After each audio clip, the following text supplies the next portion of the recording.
तर तिकडे ठाण्याच्या काजूवाडीमध्ये बोगस मतदान केल्याचा आरोप केला जातो। नावावर दुसऱ्यानंच मतदान करून गेल्याचा दावा केला जातोय। ठाणे महापालिकेच्या शाळा क्रमांक 95 मधला हा प्रकार समोर आला। काजूवाडीत बोगस मतदान केल्याचा आरोप होतोय। नावावर दुसऱ्यानंच मतदान करून गेल्याचा दावा करण्यात येतोय। ठाणे महापालिकेच्या शाळा क्रमांक 95 मधील हा प्रकार आहे।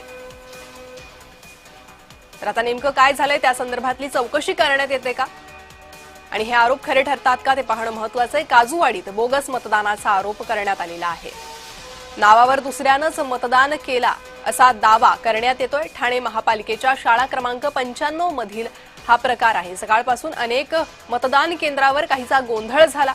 काही ठिकाणी शाई न लावल्याचा प्रकार समोर आलाय, काही ठिकाणी ईव्हीएम मशीन बंद पडल्याचा प्रकार समोर आलाय आणि आता ठाण्यात आपल्या नावावर दुसऱ्यानंच मतदान करून गेल्याचा दावा एका मतदारानं केलेला आहे।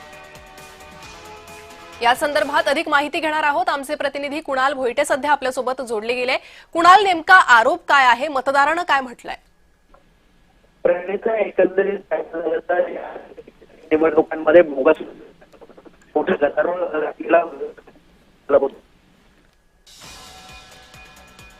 तांत्रिक बिघाडामुळे कुणाल यांचा आवाज आपल्यापर्यंत पोहोचू शकत नाहीये।